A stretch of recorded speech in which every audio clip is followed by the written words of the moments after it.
Good evening and welcome to the Torah Bytes of the Young Israel of Lawrence-Cedarhurst. The Greeks were trying to obliterate a nation. They had an agenda.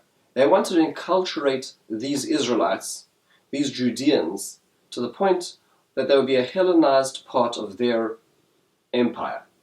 Now, on the planning committee, what they had in mind was to target 3 of the most identifying Jewish customs in order to be able to achieve this. And they chose carefully. The first they chose was to stop the Sabbath.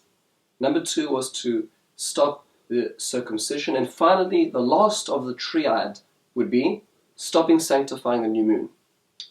Now, if you on the Greek planning committee trying to work out how to kill this culture, to kill the Jewish culture, would the sanctifying of the new moon be one of those very important options up there? I doubt it. Why was it that it was so important to them? Why were they seeking specifically that of all mitzvahs as something being a Jewish identifying mark? Yet somehow, says the Sfas Emes, Rabbi Yehuda Aryeh Leib of Gur, that the Greeks had an uncanny understanding of what really was important. Because on the one hand, when it comes to Bris Milah and Shabbos, when it comes to circumcision and the Sabbath, yes, they are very much identifying marks of Judaism. But they represent humans' trust in God. When it comes to Kiddush HaChodesh, sanctifying the new moon, it represents God's trust in Israel, so to speak. God says to Israel, I will make everything wait.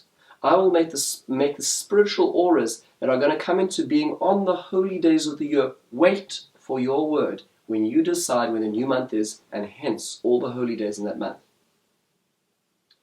And therefore, the Greeks sought to obliterate both sides of the relationship. The relationship that we trust in God and the relationship where Hashem gives us the space, where He trusts our decisions. Sometimes we learn something. Sometimes we learn the most important things from those who try to eradicate us. And what we celebrate tonight is the survival of both. Is the survival of our reliance on HaKadosh Baruch Hu, and HaKadosh Baruch Hu is choosing and making important what we do. Have a wonderful and meaningful Chanukah.